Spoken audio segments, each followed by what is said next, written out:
All right, we should be good now. Everything should be recording. And you can still see me. Excellent. Okay, so welcome. So we've finished talking about graphs. We're going to move into a new topic today, so don't have a warm-up question for you. So let's just jump right in.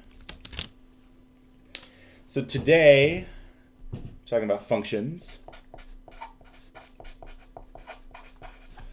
And so this is something maybe you're a little bit more familiar with than graphs.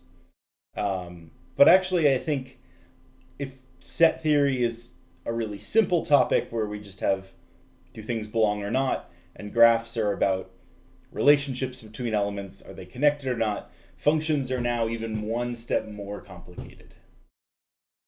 So functions are similar to graphs in that it's how different elements relate to one another, but now we're actually turning one element into another element.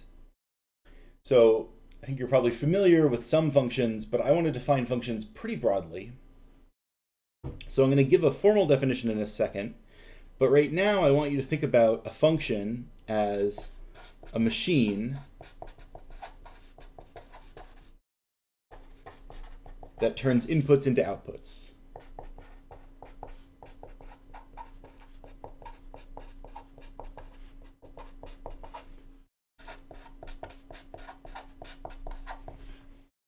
Okay. So it's a machine. It does the same thing every time. If you give it the same input, you'll get the same output.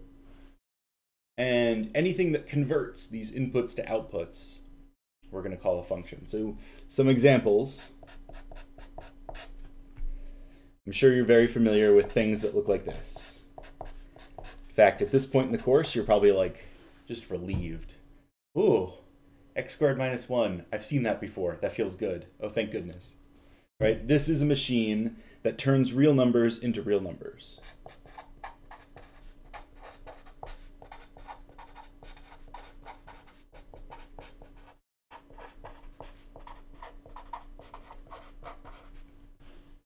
If I give you 5, you know 5 gets turned into 24. If I give you -3 gets turned into 8. Right? So this machine, and anytime I give you -3, you always get 8. It doesn't matter if I give you -3, then I give you 5, 7, 11, 12, and then -3 again. The machine doesn't break down, it doesn't change. It just follows a rule. But that rule does not have to be a mathematical equation. I can take a string and turn it lowercase. So this function turns strings into strings.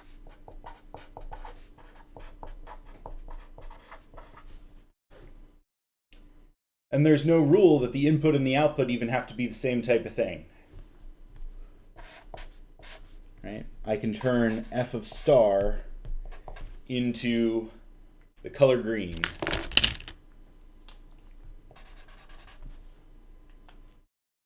And now I have a function that turns shapes into colors.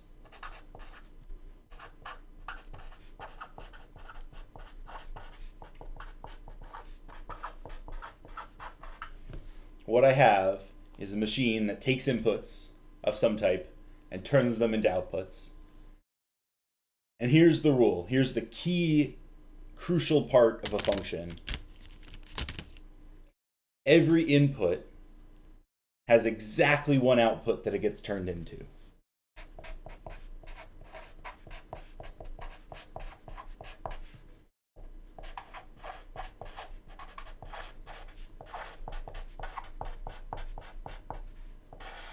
Exactly one output.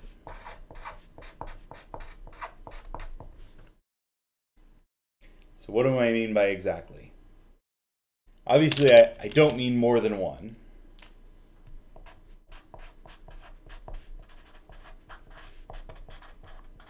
But I also don't mean less than one.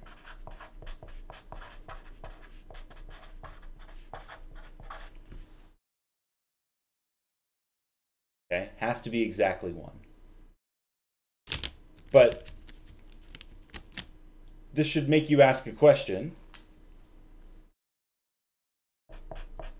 Is f of x equal to square root of x a function?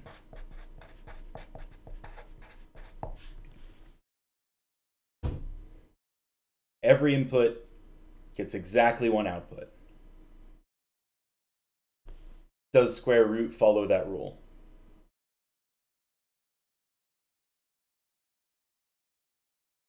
What do we think?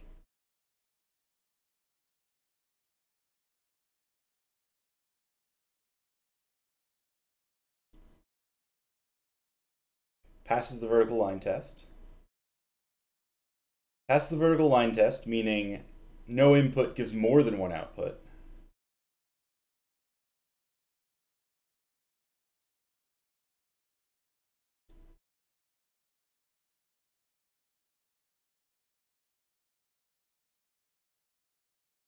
Interesting. This is a good consideration I had not thought of. So brief aside, when I write the function f of x equals square root of x, this is a mathematical function. This passes the vertical line test. This refers to this picture.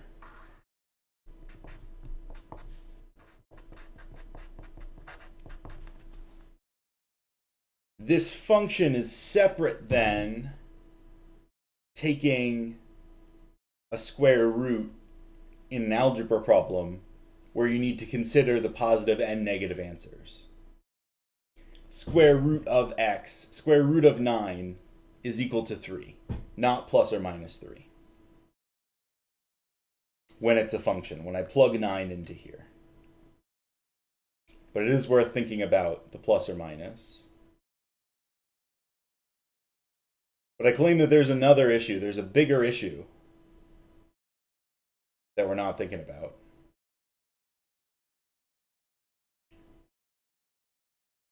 Remember, every input has exactly one output. Not 2, but also not 0. Yeah, what about when it's not defined? What about plugging in minus 2? Does that have an answer? So the answer to is square root of x a function depends. It depends on what inputs are allowed and what outputs are allowed.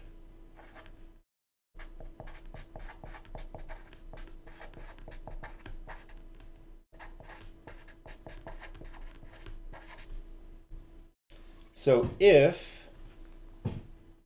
I'm talking about a function that turns real numbers into real numbers, then this is not a function. Because square root of negative 2 is not a real number. So if inputs are real numbers and outputs are real numbers,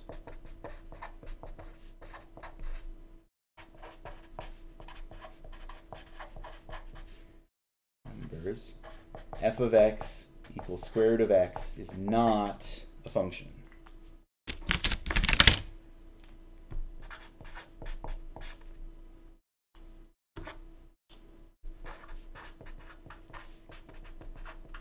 Because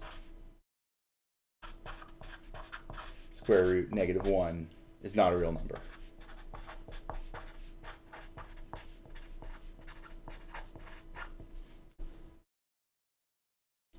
However, but if my inputs are only positive real numbers,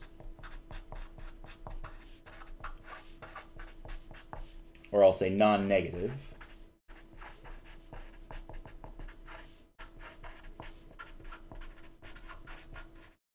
and outputs are real numbers,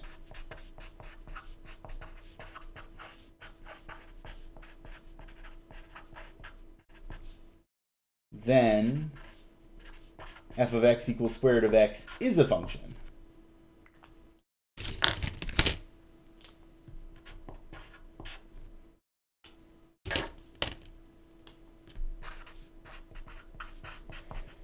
Right? If you take the square root of any positive or non-negative real number, you get out a real number.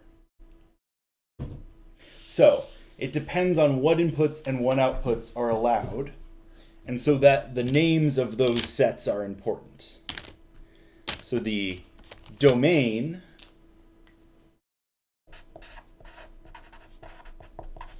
is the set of allowed inputs.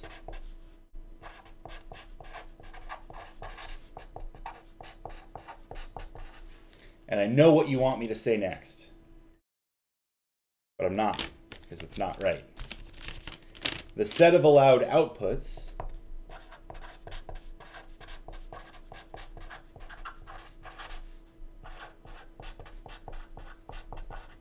is called the codomain.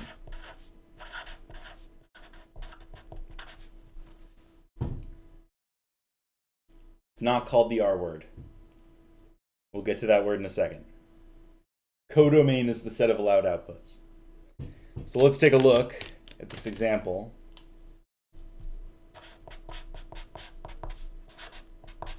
And let's take a look at some examples of domain and codomain.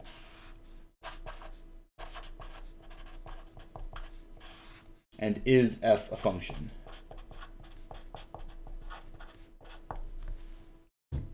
So we already said if the domain is all the real numbers and the codomain is all the real numbers, then f is not a function.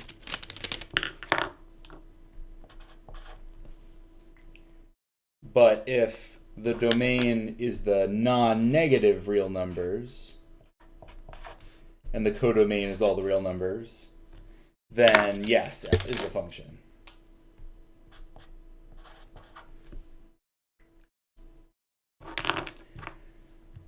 What if I really want the domain to be all real numbers, but I still want the codomain to be a function? Or I still want f to be a function. What do I have to make the codomain?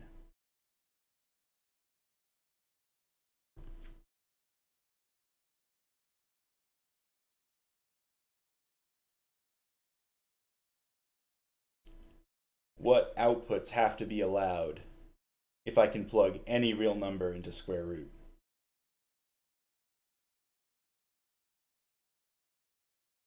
I can't put non-negative here. If I put non-negative here, I still have the problem of square root of -1. Remember, domain is what is allowed. Domain's what's allowed for inputs. Codomain's what's allowed for outputs. So I'm saying square root of -1 is okay. You're allowed to take the square root of -1. My outputs have to allow complex numbers. If you're letting me plug any real number in, and you want to be a function, you can allow complex answers.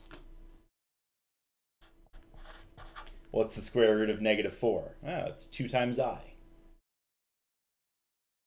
That's the whole point of the complex numbers. They give an answer for square root of -1. Well, a little bit more than that, but let's think about some other things.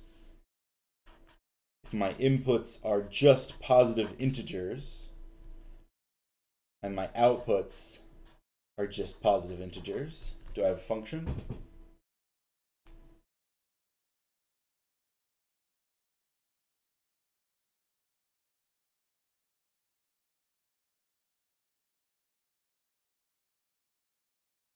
Yeah, right, no function here. Yes, you can take the square root of any positive integer and get a real number, but I'm not guaranteeing you get an integer out. The square root of 3 does not have an answer here. Square root of 4 does. So I'm out of room on this page, but I'm just going to continue this on to the next page. Okay, ready for this teaching hack? There we go, I have more room. What if I'm only allowing you to input non-negative integers, but you're allowed to have any real number come out?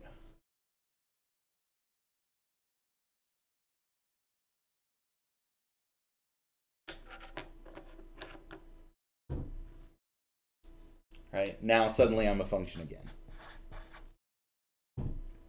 Okay. What I hope to have convinced you with these examples is that the function is not the equation. The function is the equation together with the domain and codomain. The domain and codomain make a huge difference. Depending on the domain and codomain, you might not even be a function, but also the inputs and outputs change. Right? Here, I have way different inputs and outputs than here. Here, I've got complex numbers. Here, I just have like square roots. So, now, finally, I want to talk formally about what a function is. Right? Still keep in mind this idea of a machine. It turns inputs into outputs. But formally, black marker. Definition. Given two sets A and B,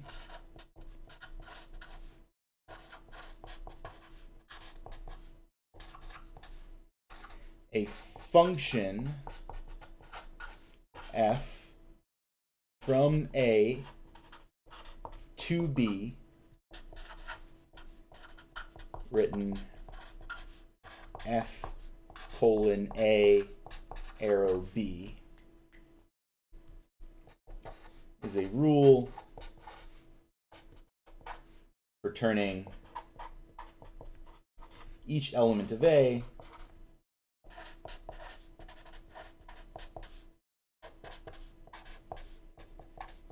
into a unique element of B. So anything in A, there's exactly one thing in B that A gets turned into. And A is called the domain.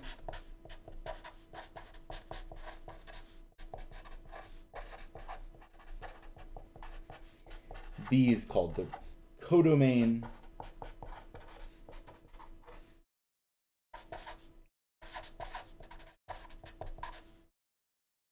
And if little a is an element of big A, we say f of A is, this is pronounced f of A or f at A or f evaluated at A. F of A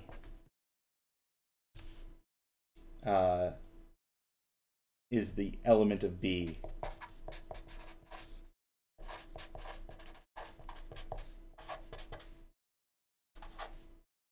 B that F maps A to. What does unique mean in this context? Great question. Love this question. Excellent, excellent question. What do I mean when I say unique? I mean there is one element in B that this little a is mapped to.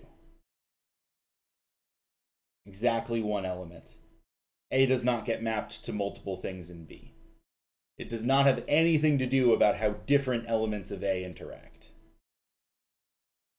So A1 and A2, I don't care, they can both map to the same thing or not, but each element of A, I'm identifying exactly one element in B. A singular B, exactly right. Okay. So, now let me address the big elephant in the room. Why did I insist on using this word codomain when everybody wanted me to use a different word? I will now define the range of a function is the set of outputs that actually happen.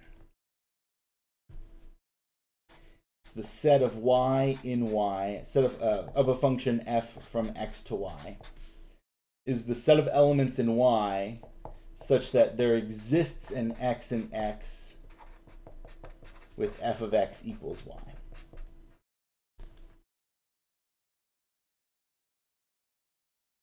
So if we go back and we look at this example,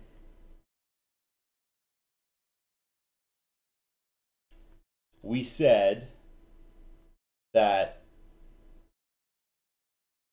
if my inputs are allowed to be non-negative integers and my outputs are allowed to be the real numbers, it was a function. But my outputs can't be negative. Right? Same up here. Positive real numbers, outputting real numbers. I never actually get negative numbers in my output. Here, I get all the positive reals, or non-negative reals. And here, there's lots of numbers I don't get. There's no number I can input that outputs square root of pi. There's no number I can input that outputs fourth root of 2. So the range is only the answers that you actually get. The codomain is the set of things that you could get before checking what you can actually get. The codomain are the answers that are allowed. The range are the answers that actually show up. It is possible for a y and y to exist, but there's no x that maps to it. That is absolutely correct. Just like if I define my function to be from positive integers to real numbers, and my function is the square root, nothing maps to -1. -1 is in the codomain, but it is not in the range. That is the difference between codomain and range. Okay. So let me do an example.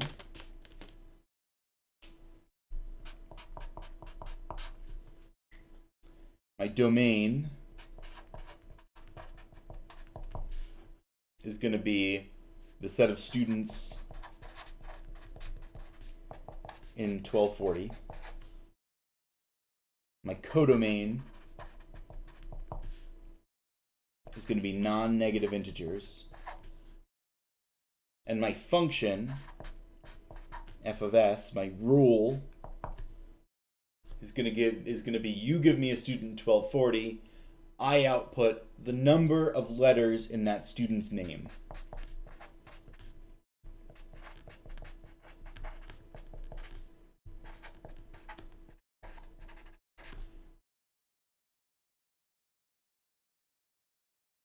Okay. And let's ask ourselves some questions.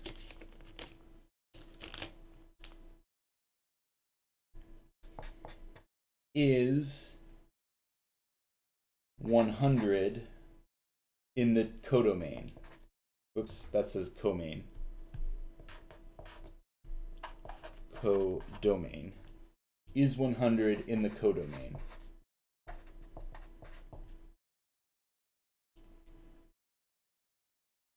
Yes, absolutely. 100 is a non-negative integer. It is an allowed answer.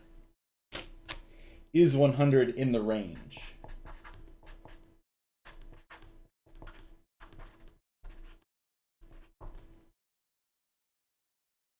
Most likely not. Meshi is willing to say no. Just it's not. Nobody's name's got 100 letters. Maybe somewhere, somebody in the world has a name with 100 letters. You know, several middle names or last names or something. But there's just, in this class, I'm willing to say, I haven't checked. I don't think anybody has a name with 100 letters. So it's not in the range. It's a possible output.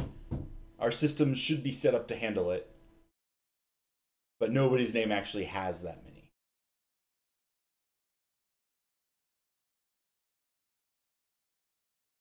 Girl born in 1997 with over 1,000 letters. That is gonna suck. Comes time to take SATs.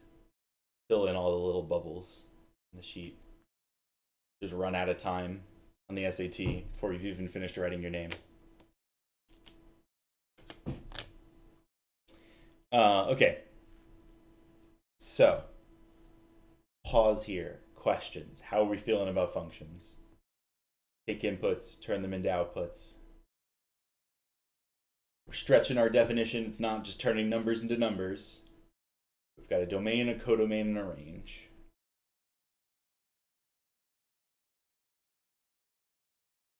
Okay. So I want to start talking about classifications of functions. Different types of functions we can have.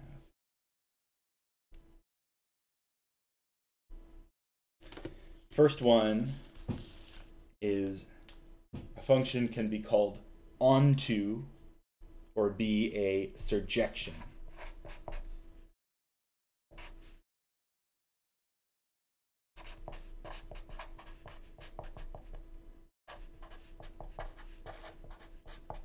Onto or is a surjection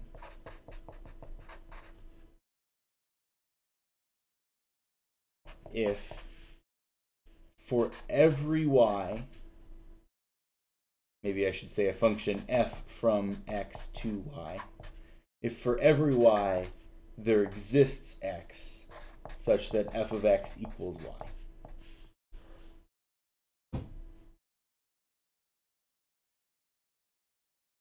Okay. What does this mean? What is onto? What is surjection? Alternatively, we can think about this as range is equal to codomain.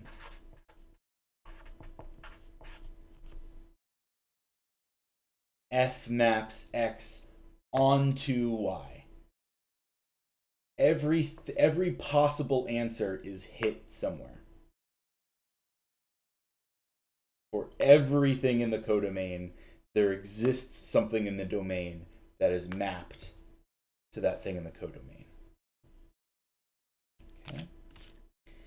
A function is one-to-one or is an injection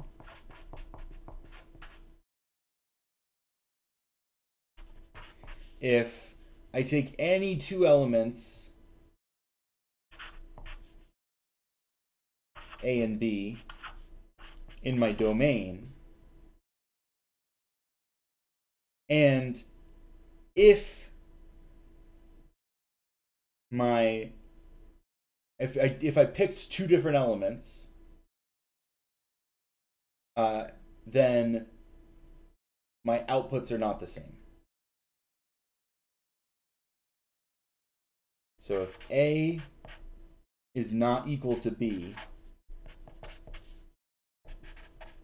then f of A is not equal to f of B. So a one-to-one function maps everything from my input to something in my output, and there's no overlap. It's just one-to-one.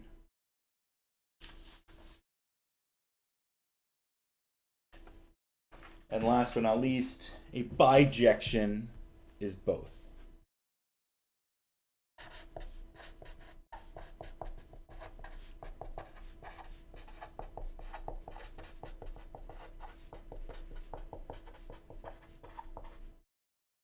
An injection and a surjection.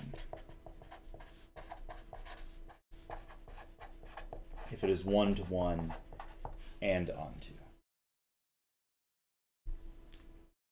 All right, let me do some examples. So, you know some ways of representing a function. In particular, you know if the inputs and outputs are both real numbers, you can do it with a graph. So here are some graphs.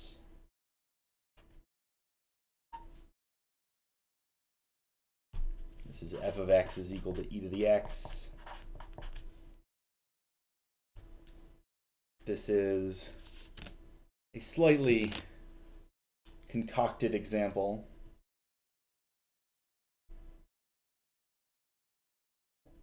But bear with me.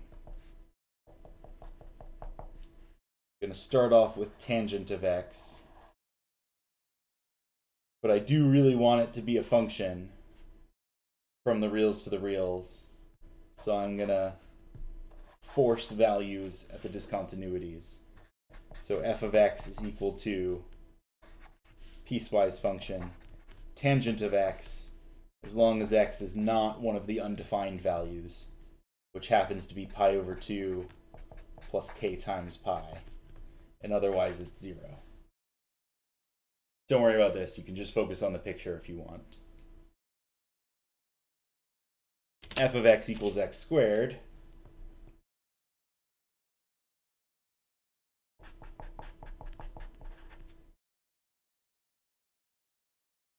And f of x equals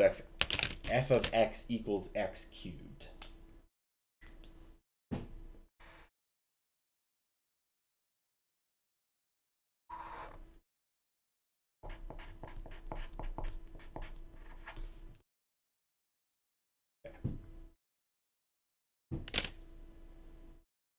So let's go through these, and for each one, ask, is it onto? Is it a surjection? Start with f of x equals e to the x. Is it true that the range is equal to the codomain? Codomain here is the real numbers. Can I make every real number?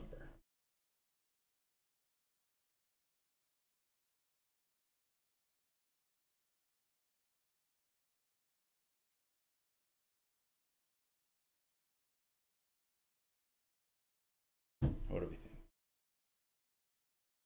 No, right? Doesn't work out. I can't have negative numbers in my output.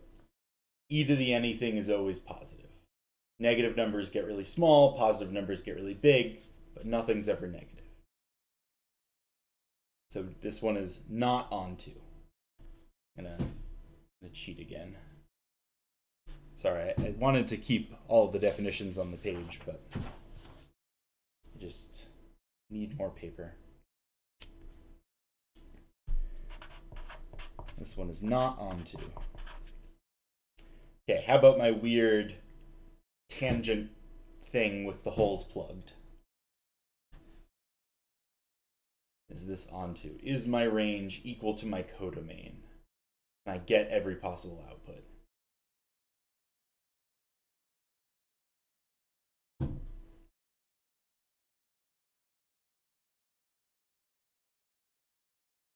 Ooh, we got a yes and a no. Okay. So yes is a little bit harder to show. No people, what output am I missing? What value is in my codomain but is not in my range?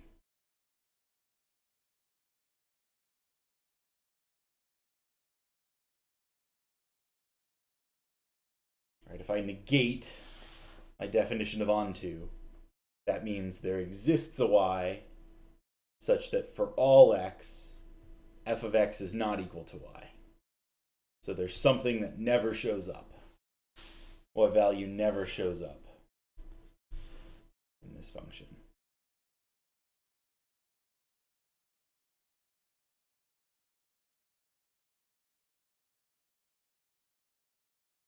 Alternatively, if we think it is onto, how do we justify that?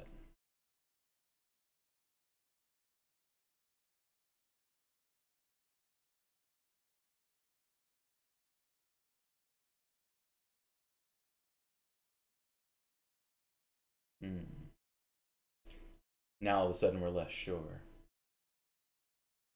So here's a test. Here's a test you can do for onto. At least if you're going from real numbers to real numbers. Have to be really careful about your codomain. You know the vertical line test. Vertical line test tests if you're a function. We want the horizontal line test. Horizontal line test makes sure I have every possible output. Do I hit -1? Well, I draw a line at -1. Here, -1 never hits my graph. So I'm not onto. But here, does -1 hit my graph? Yes. What about -2? Sure. What about 0? Sure. What about 1? Yep. 2, a million. Yep. This is going to get really skinny up there, but I'm going to hit a million. So this one is onto.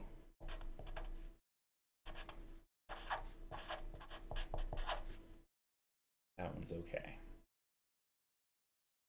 So how about f of x equals x squared? Is that one onto? No, right? Fails my horizontal line test. There's no negative values again. This one's not onto. And how about f of x equals x cubed? Yes, this one is onto. Good, good, good. Okay. Next up, 1-to-1. Is f of x equals e to the x 1-to-1?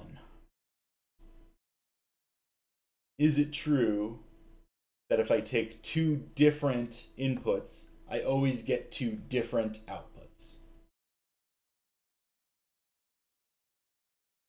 Yeah, right? This one is 1-to-1.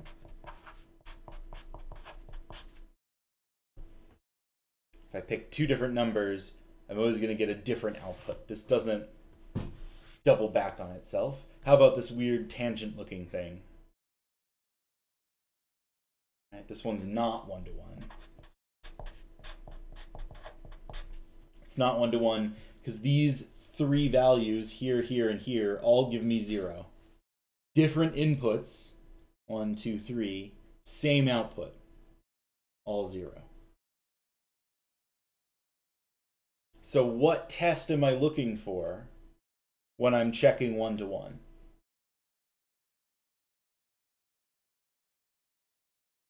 For onto, I needed at least one value on every horizontal line. What test am I checking for 1-to-1?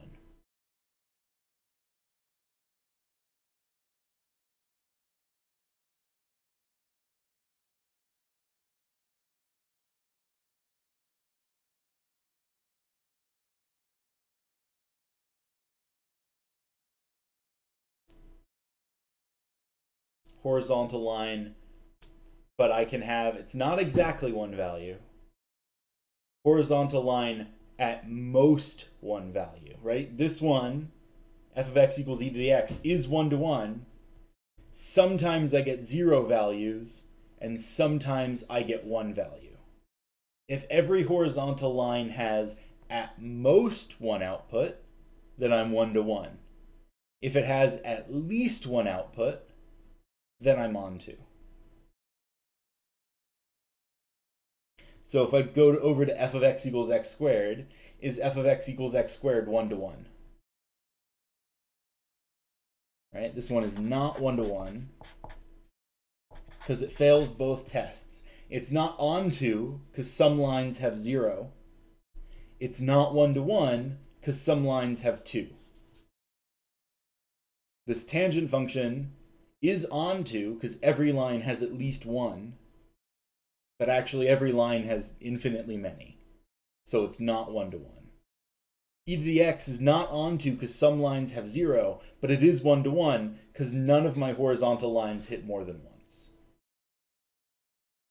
So if I come over to f of x equals x cubed, is it 1-to-1? This one is 1-to-1. It does pass my at most one line, at most one output per line. And so in particular, f of x equals x cubed is also a bijection.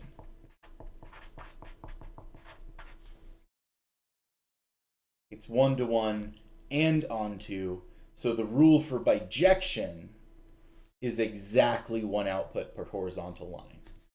It's at least 1 because of onto, it's at most 1 because of 1-to-1, which means bijections need exactly one output per line. Okay, I've got some more examples for you, but let's take our quick break, go grab some water, grab some fruit, whatever you need to do, run to the restroom. We'll come back, let's say 9:16. We'll come back. We'll do the full 2 minutes. I'll see everybody in 2 minutes. I'm going to go grab some water myself.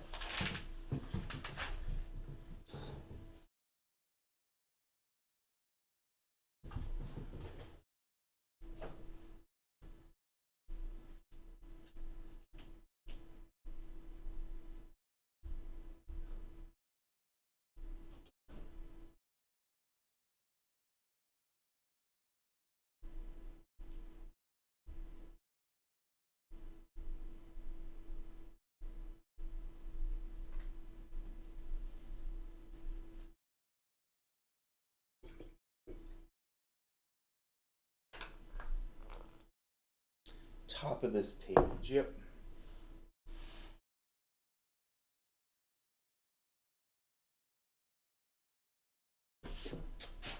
Rats.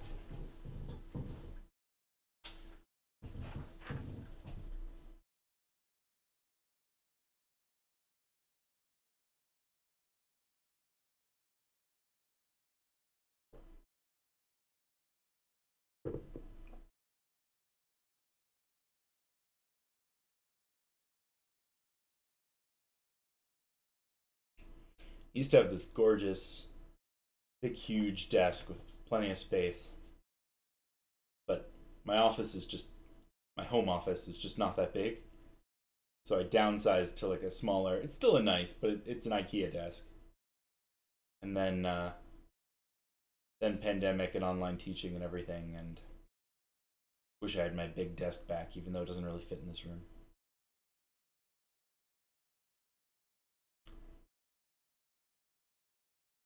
Second function is onto, because the only time the function is not defined is when x is pi, well, it's a multiple of pi shifted over by pi over 2.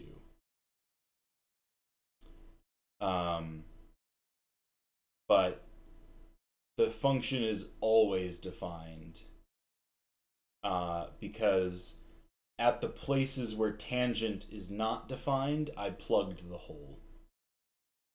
So I really wanted these to be functions from real numbers to real numbers, which meant I want the domain to be all real numbers.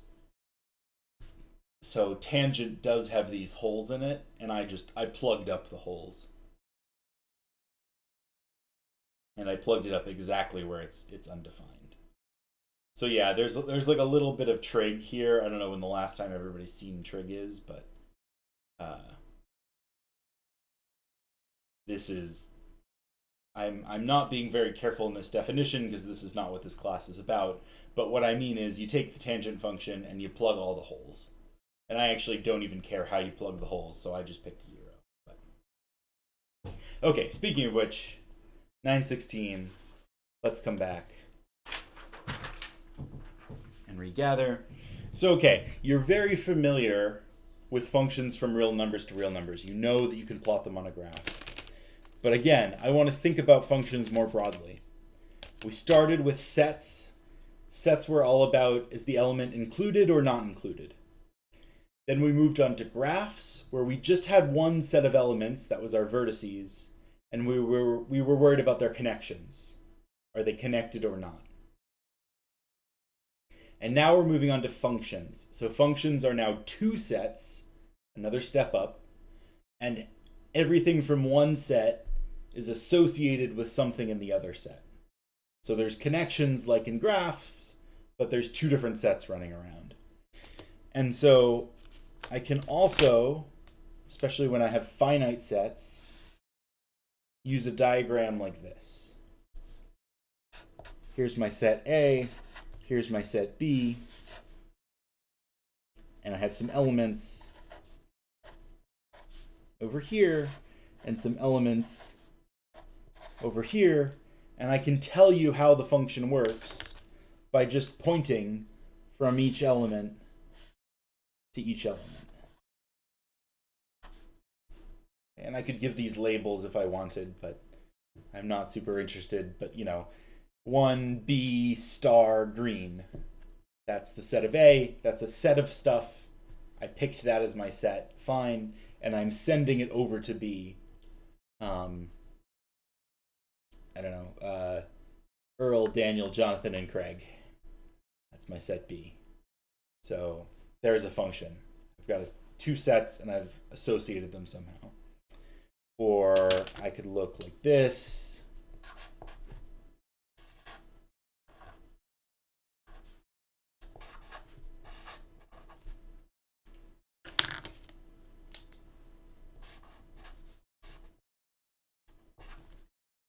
Go, perfectly good function.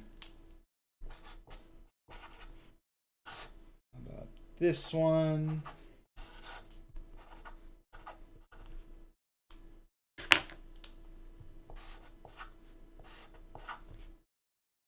Okay. Run some diagrams.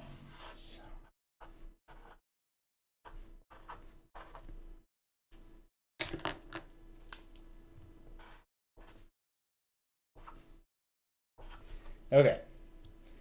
This first one, injection, surjection, bijection. Those are the questions we're going to ask. Injection, surjection, bijection.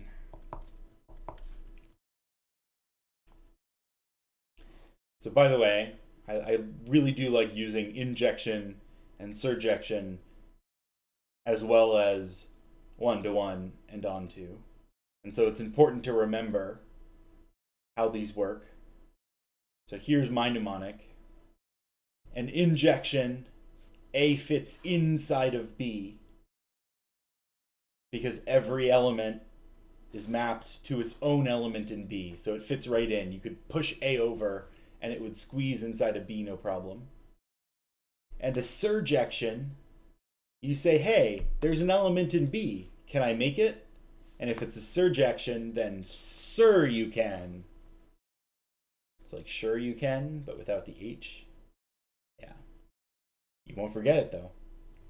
So, okay, this function. Is it an injection? Does A fit inside of B?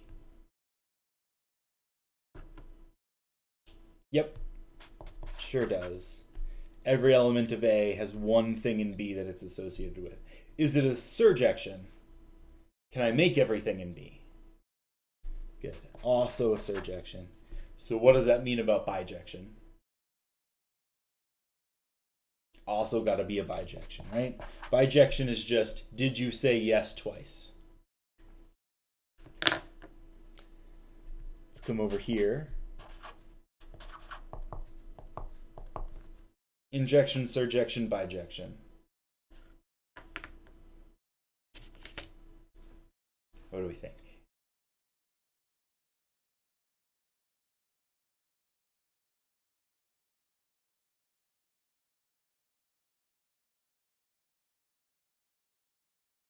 Which ones are yes? Which ones are no?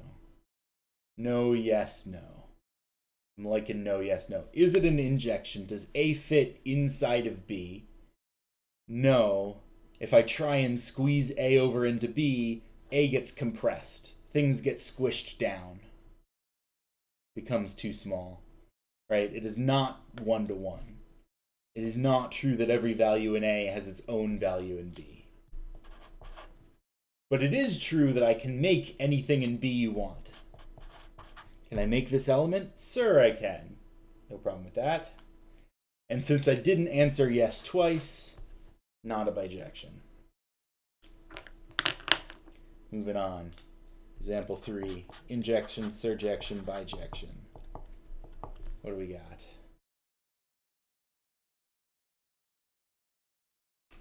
All right, this time we got a yes, no, no.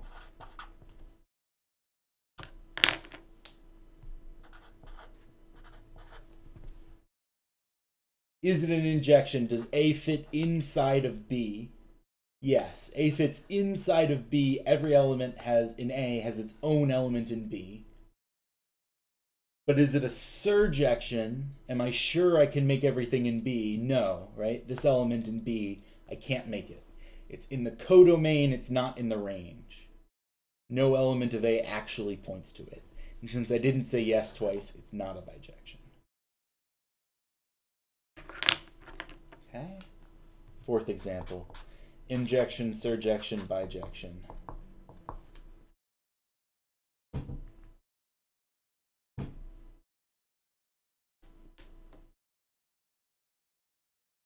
Got a No, yes, no.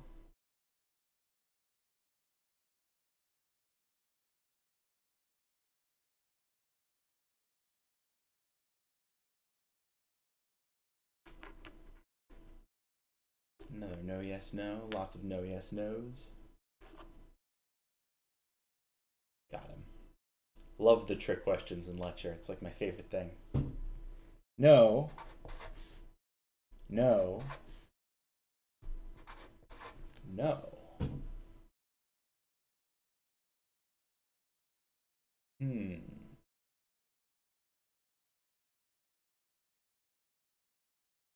Hmm.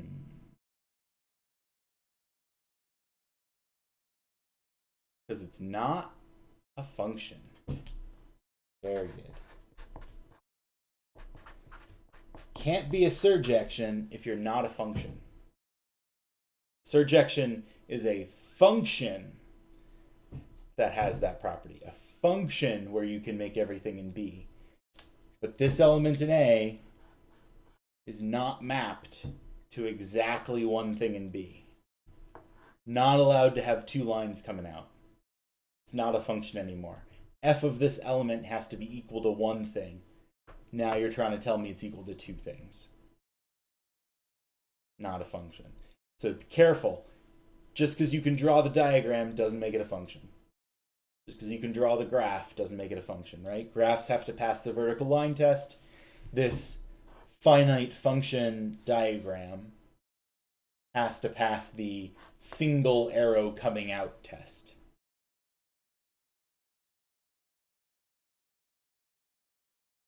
Questions there? Everybody still with me after I cruelly tricked you? Gotta keep you on your toes, you know? Going along, you're watching the lecture. Yeah, okay, I get it. Injection, surjection, bijection, I'm on top of it. No, tricks. Still tricksy. Okay. So, a couple more definitions to go through.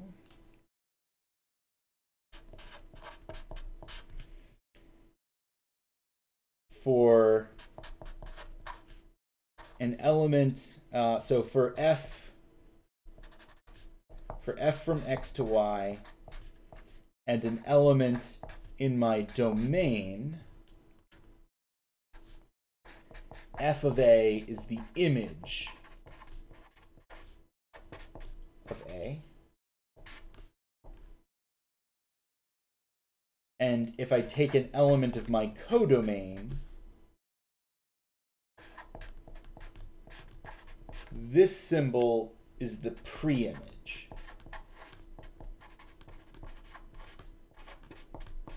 of B. Now, you may have seen this symbol before. You may have called it the inverse. We're going to get to that later. Inverse is very specific. An inverse function does not always exist. An inverse undoes a function. It's a function that undoes the original function. Doesn't always exist.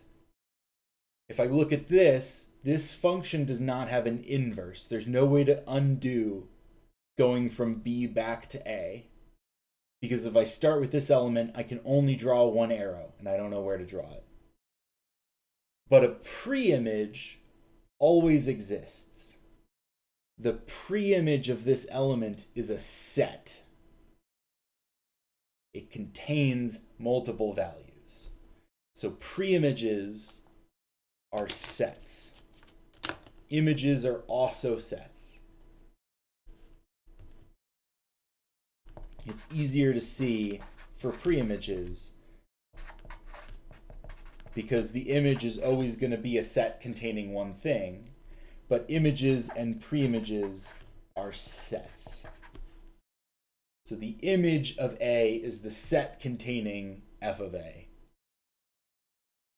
The preimage of B is the set containing everything that maps to B. So the preimage might be the empty set. Here, the preimage of this element is the empty set. Nothing in A maps to this element. That's fine. That's still a set. And the reason I want these to be sets is because I want to talk about the image and the preimage of subsets of the domain and codomain. So if A is a subset of X, then f of A is the set f of A such that A is an A. I'm taking the image of everything in A. This is the image of A. And if B is a subset of the codomain,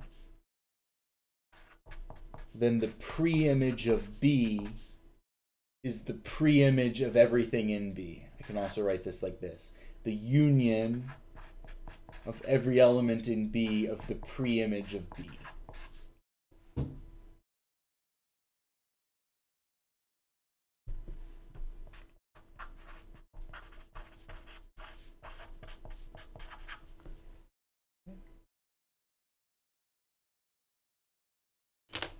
All right, I've done so many definitions and examples. I absolutely have to prove something. It's in my contract. I get to prove something every lecture. It's not my contract, but it's in my contract that I can lie to you, so that's okay. Claim. I'll call it a claim. It doesn't have to be a theorem. Not everything has to be a theorem. F of A union B is equal to F of A union F of B. I feel like all of my markers are dying slowly. Maybe not even slowly. Okay, proof. How am I going to prove a statement like this? What technique have we seen for proving statements that look like this?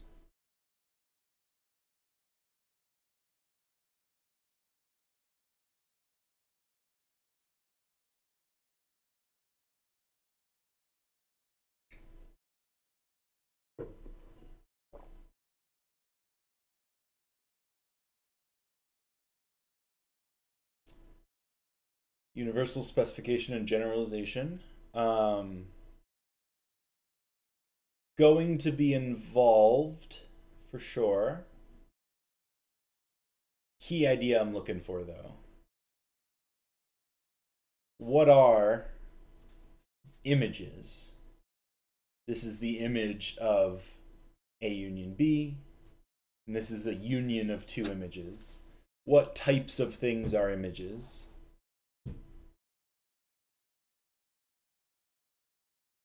Images are sets, good. So I have two sets. How do I prove two sets are equal?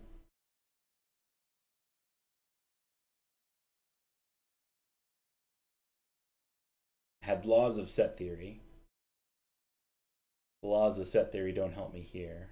So they're subsets of each other. Exactly right. I need to do double subset inclusion. I got to prove it in both directions. So first, I'm going to let Y be an element of F of A union B. Okay. That means that there exists X in A union B such that F of X equals Y. That's what it means to be in the image of A union B. Okay. So if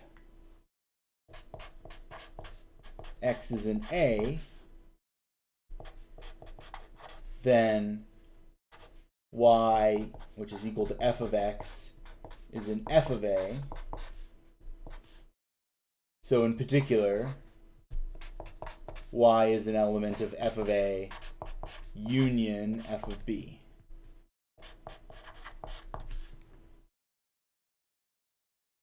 And since X is an element of A union B, my other case is X is an element of B. So Y equals f of X is an element of f of B. This is an element of. So Y is an element of f of A union f of B. So in any case, Y is an element of f of A union f of B, and therefore it is an element of, therefore, just trying to find a Sharpie that works. F of A union B is a subset of f of A union f of B. Okay? And now we do the other direction. Let Y be an element of f of A union f of B. If Y is in f of A, then there exists X in A with f of X equals Y. And then X is an element of A, so in particular it's an A union B. So Y is an element of f of A union B. It's in the image of A union B. Otherwise, X wasn't in A, so X must be in B.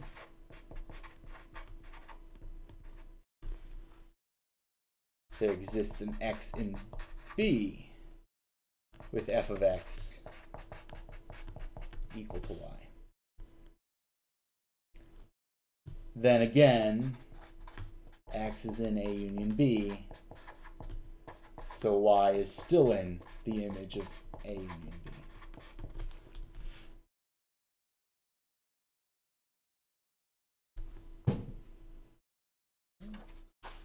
And so indeed I get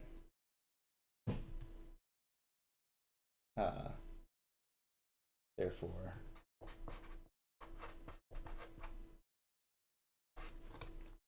I get f of A union f of B is a subset of f of A union B.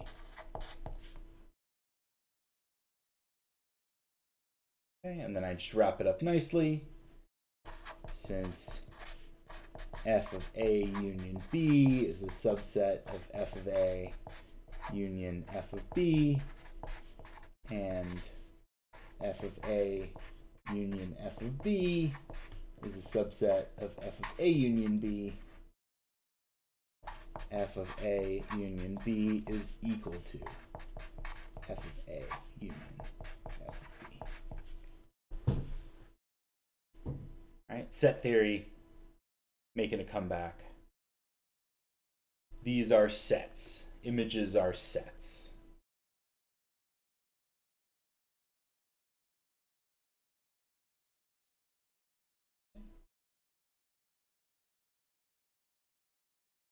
Questions there? Everybody still doing good?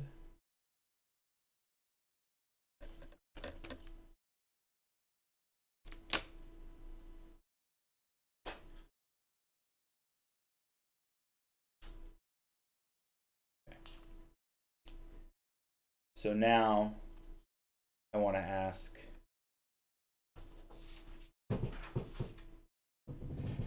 what about preimages?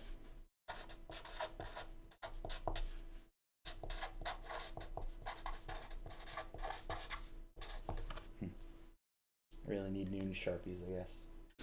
Only 7 lectures to go after today. But I'll buy new Sharpies. Just for you guys. So let's compare the preimage of A union B and the preimage of A union the preimage of B.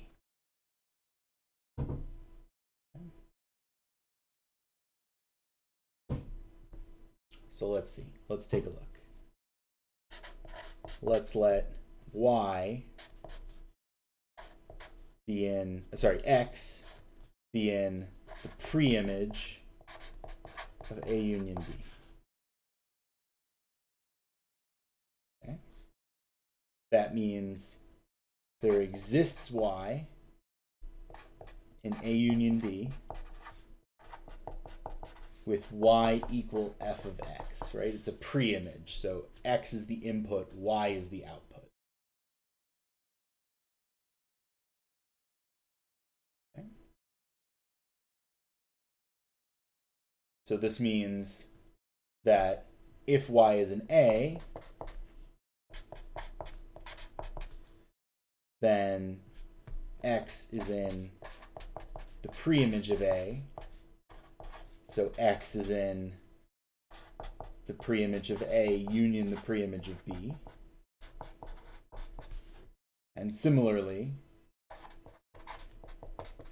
if y is in B, then x is in the preimage of B, so x is in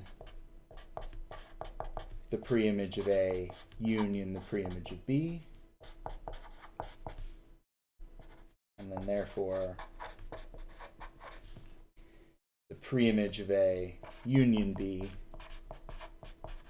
is a subset of the preimage of A union the preimage of B.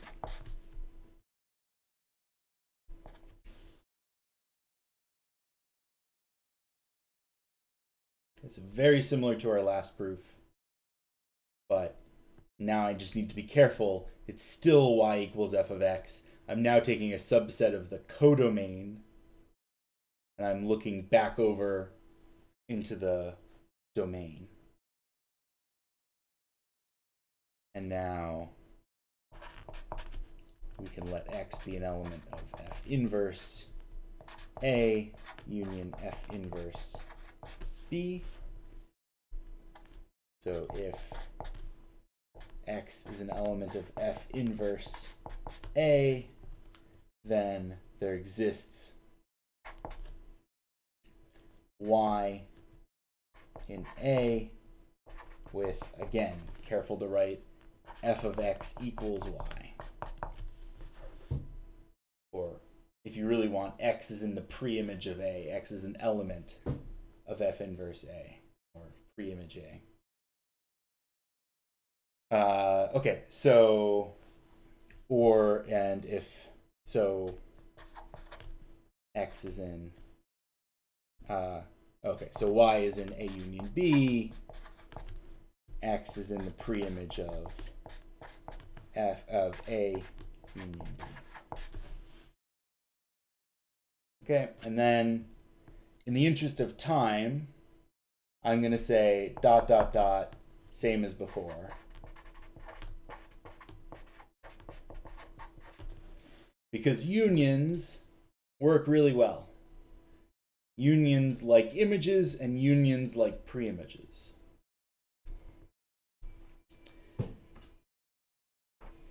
But now what about intersections?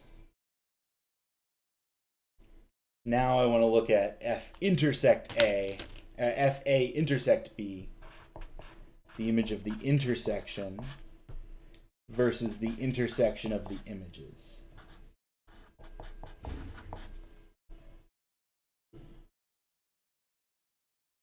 And here's where we're not going to get equality, right? So this is why it's important to do these things carefully. It is true that if y is an element of the image of the intersection, then there exists x in A intersect B with f of x equals y. So x is in A and x is in B. So y is in f of A, it's in the image of A, and y is in the image of B. So y is in the image of f of A intersect f of B. And therefore, I do get subset inclusion. That is a subset of f of A intersect f of B. But I don't get the other way around.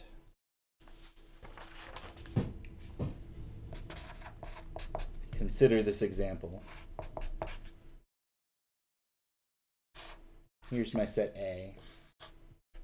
Here's my set B.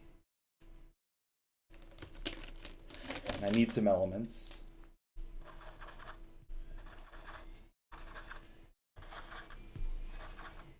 I'm sorry.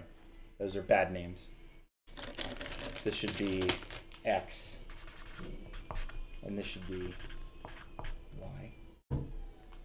Okay. So if this is my set A, and this is my set B, and my function happens to map A and B to the same value, then A intersect B is the empty set. And f of the empty set is the empty set. Right? F of nothing is nothing. But f of A intersect f of B is not the empty set. So it is important to be careful with these examples, because f of A intersect B is a subset of f of A intersect f of B, but they're not necessarily equal. So we do have to check these carefully. I am out of time, but important question to ask yourself: when can you put an equal sign there? What property do you need of your function? So I'll leave that one as a thinker for you. And I'm going to stop here because it's the end of the lecture. I will explain this again, but not on the recording because you can just rewind.